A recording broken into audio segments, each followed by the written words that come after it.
Fala Direito, o seu direito na ponta da língua. Este podcast é produzido por acadêmicos do curso de Direito da Católica de Santa Catarina e faz parte do projeto Observatório Católica de Cidadania, contemplado com recursos da FAPESC, Fundação de Amparo à Pesquisa do Estado de Santa Catarina. Está começando agora mais um Mínima Podcast, dando voz ao legítimo. Bom dia, boa tarde, boa noite para você que está escutando a gente agora. Esse é o terceiro episódio do Mínima Podcast. A gente vai falar um pouquinho sobre segurança pública nesse episódio e a gente conta com a presença da Letícia na edição, a Vicky, a Duda, da Isa e de mim, a Júlia. E o nosso entrevistado de hoje, ele não pôde estar presente, mas a gente enviou algumas perguntas que vão ser respondidas ao longo do episódio, que é o professor Luciano Reiser. Ele é nosso professor da Católica de Direito Penal. Ele também é delegado da Polícia Federal, especialista em Direito Penal Econômico Internacional e combate à lavagem de dinheiro, organizações criminosas e terrorismo. Então, vamos começar. Eu queria falar um pouquinho sobre o que é a segurança pública e o que ela garante. Então, a segurança pública é uma garantia dos direitos de todo cidadão, direito de ir e vir, de estudar, de trabalhar. E os órgãos competentes para ela, a gente tem a Polícia Federal, Polícia Ferroviária Federal, Polícia Rodoviária Federal, Polícia Militar, Polícia Civil, Corpo de Bombeiros e Secretaria de Segurança Pública. Todos esses órgãos são regidos pelo Estado. E ao longo do episódio a gente vai detalhar um pouquinho mais sobre isso. Realmente, Ju, nesse sentido, o nosso convidado ele respondeu uma pergunta que foi: quais são as causas da violência, principalmente de homicídios e tráfico de drogas no Brasil? E a resposta dele foi: o fenômeno do crime é algo complexo. A criminologia é ciência que auxilia no estudo dos motivadores da prática delituosa, que podem estar relacionados a questões sociais, questões de oportunidade, ou até questões de falta de estrutura no Estado, na repressão, que acabem estimulando a prática delituosa. No caso do homicídio, vários fatores interferem ou podem repercutir na ação de alguém que queira ou consiga retirar a vida de outrem, desde questões passionais até relacionadas a organizações criminosas que buscam a ocupação de espaço.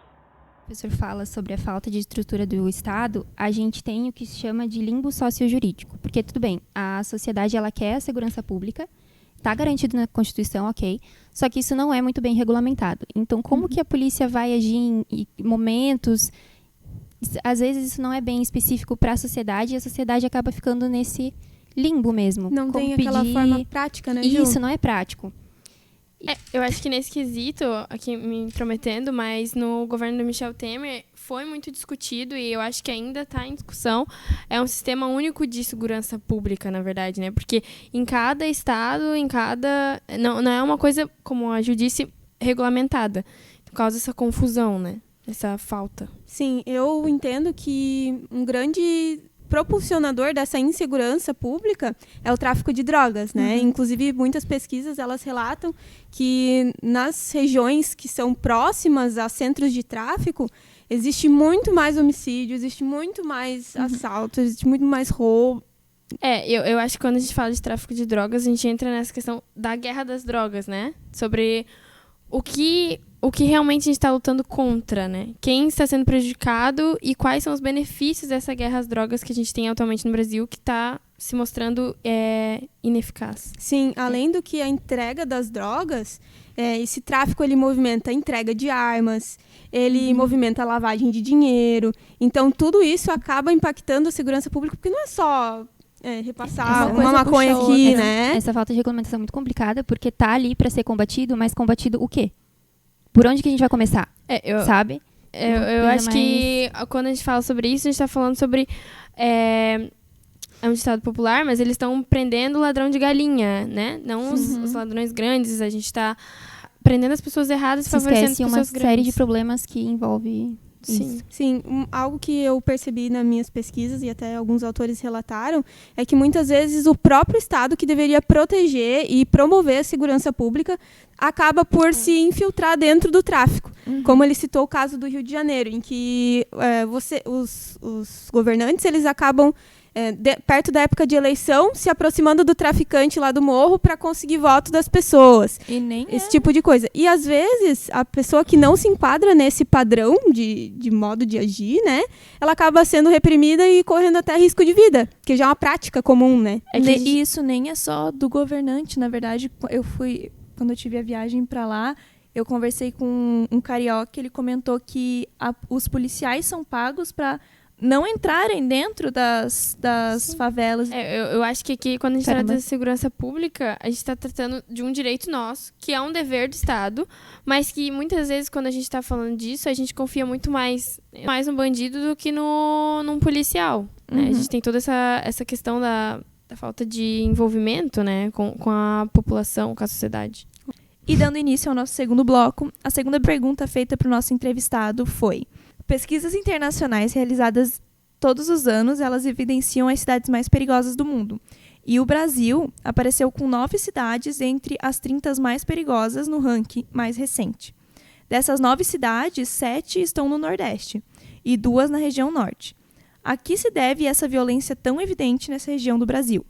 E a resposta do nosso convidado foi: embora não tenha acesso à pesquisa mencionada, que estabelece que algumas cidades ou regiões do norte e nordeste do país tidas como mais perigosas, é necessário pontuar inicialmente que dados estatísticos devem ser analisados com parcimônia.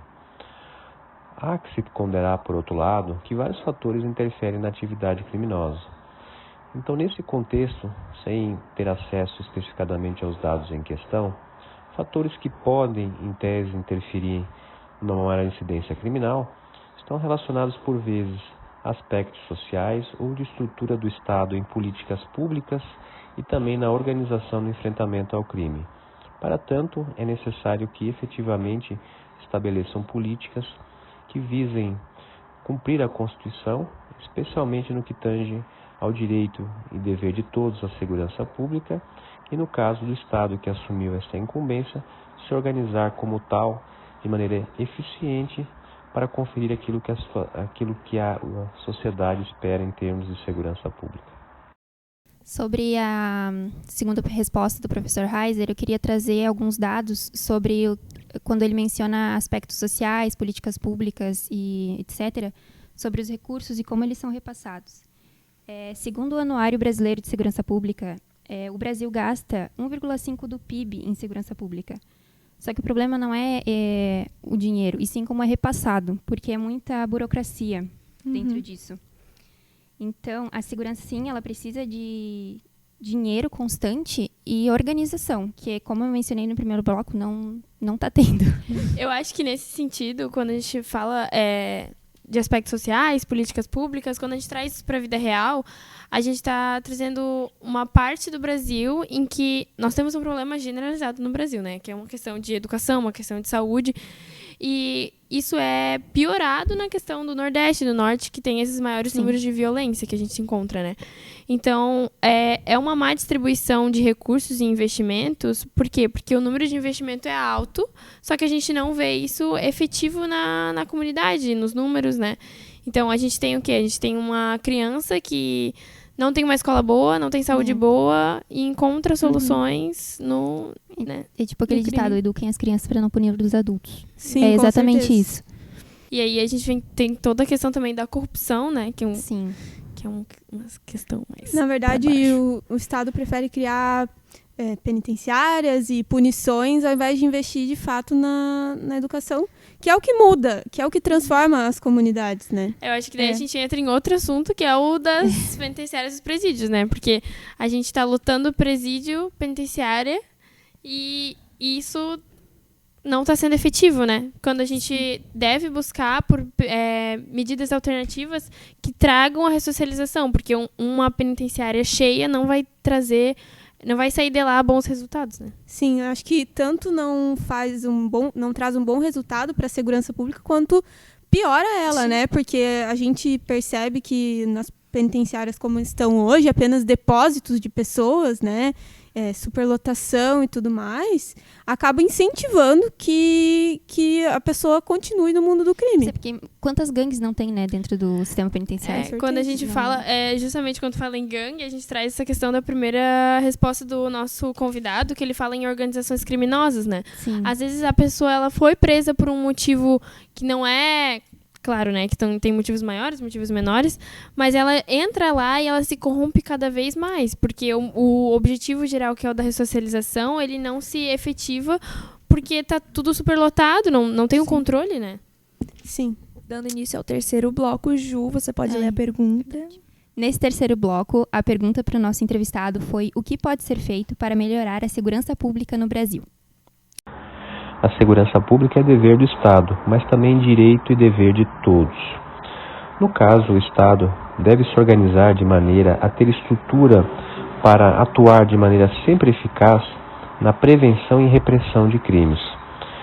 Para tanto, uma legislação eficaz é necessária, com instrumentos para que a polícia possa cumprir o seu papel, bem como ter ferramental humano e recursos suficientes para cumprir a sua missão de aquilo que se tem como necessário para preservar a incolumidade pública.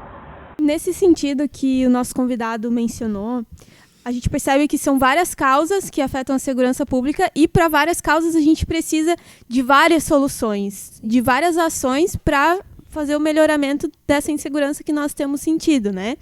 E alguns pontos que a gente encontrou na nossa pesquisa foram realizar projetos sociais, justamente naquele sentido que a gente tinha comentado no bloco anterior, porque uma pessoa que não está passando dificuldade, ela tem menos chance de ir para o caminho do crime, ela pode ser direcionada num sentido diferente na vida dela, né? Então, esse quesito social é muito importante para a gente tratar a insegurança social realmente no cerne, né? No comecinho dela, ao invés de tentar dar um remédio amargo, que é a penitenciária lotada, para ela. Criar institutos de pesquisa e segurança, justamente trazendo pesquisas, né? Também um modo de melhorar a insegurança pública é a inteligência criminal. Ou seja, colocar a nossa cabeça para pensar, né? E também os órgãos para atuar de uma maneira mais eficiente. Eu entendo, né? Uhum. Nesse quesito a gente tem a pontuação de um caso famoso, que é o caso da Marielle Franco, e vários outros casos, né? A gente vê que no Brasil essa questão da investigação criminal não tem força, né? Sim, eu queria trazer um dado sobre isso, que foi realizado pelo Conselho Nacional do Ministério Público, o CNMP, que aponta que a média nacional de realização de pesquisas e investigações de homicídios é apenas 5% no Brasil. Então, assim, tá absurdo, crítico essa situação de investigação. Mas a gente volta para o início, né? É falta de recurso e como tudo é repassado. Tá tudo interligado. Não tem como fugir. Eu não tenho o dado exato, mas teve não sei, eu acho que é de São Paulo, que trouxeram um número de um pouco mais de R$1.000, quase R$2.000 de investimento em inteligência criminal. Nossa.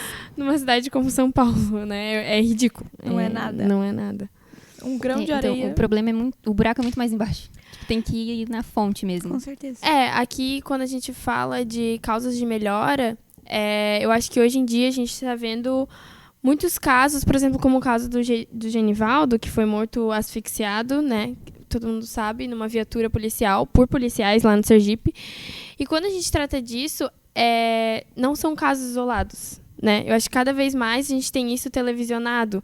Então a gente vê como essa imperícia ou imprudência policial na falta de treinamento, nesse excesso de poder, né? Nesse abuso de poder que a gente vem enfrentando. Então eu acho que uma boa solução também seria esse treinamento policial, que eles ganham pouco, não tem muito incentivo e também não tem treinamento adequado para poder fazer a coisa certa. Olha, Vicky, eu também vejo como algo que poderia melhorar a questão da segurança pública, a própria consciência do cidadão. Como o professor colocou ali na resposta dele, é um dever do Estado, mas também exige a participação de todos. E eu percebo que muitas vezes a gente falha no quesito da mídia promover.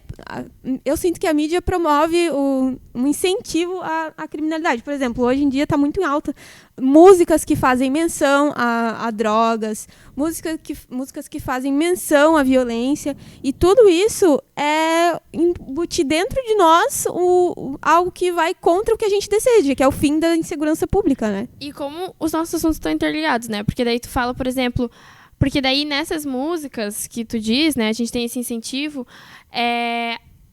o bandido, ele é exaltado, né? E a polícia é vista como um lado ruim. Então, toda essa imagem tá criada, tá estruturalizada nas músicas, cabeças. Né? Assim como em nos tudo, filmes, né? que a gente vai novela, lá e novela, né? torce Também. pro bandido e a gente fica tipo, Sim. exemplo, La Casa de Papel. Pra quem que vocês estavam torcendo? Pra polícia ou vocês estavam Quem torcendo? nunca apoiou a Bibi Perigosa? É verdade, perigosa do morro.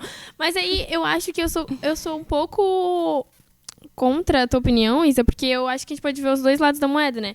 Eu vejo a mídia também como uma coisa, claro, que está perpetuando essa ideia de positividade da criminalidade, mas eu também vejo ela como uma coisa positiva. Eu vejo que essa violência policial que a gente está vendo hoje em dia nos jornais, nisso tudo, sempre aconteceram. E devem ter acontecido muito pior antigamente. Só que antes a gente não via, não ouvia falar sobre. E hoje em dia a gente consegue ver, consegue falar sobre e consegue fazer a coisa acontecer, né? Eu acho que tudo depende de muita coisa e ao invés de ficar olhando só a superfície, a gente tem que ir onde está o problema. Puxar o mal pela raiz. Puxar o mal pela raiz. Que é o que a gente já comentou, né? Falta de recurso, educação e... Saúde, corrupção. Tudo mais. É tudo estruturalizado, né? Então, é uma sucessão de erros, uma bola de neve complicado. Eu acho que a maneira mais simples é a gente começar dos pequenos, da geração de agora, pensando nas gerações futuras, né? Com certeza. Com isso, a gente encerra o nosso terceiro e último episódio do Mínima Podcast. E agradecemos a todos pela audiência, por terem nos assistido até aqui. E a gente agradece também a participação do professor Heiser, que infelizmente, repetindo, não pôde estar presente. Muito obrigada, professor. Até a próxima. Tchau.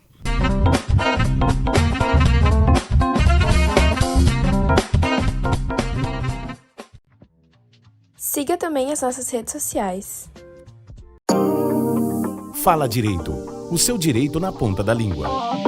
Este podcast foi produzido por acadêmicos do curso de Direito da Católica de Santa Catarina, sob supervisão do professor Dr. Jason Giovanni Heiler. O Fala Direito é integrante do projeto Observatório Católica de Cidadania, contemplado com recursos da FAPESC. Outros conteúdos para turbinar o exercício da sua cidadania você encontra nas redes sociais. Instagram, @fala_direito. E Spotify, Fala_direito. Dê um upgrade na sua cidadania. Siga o Fala Direito.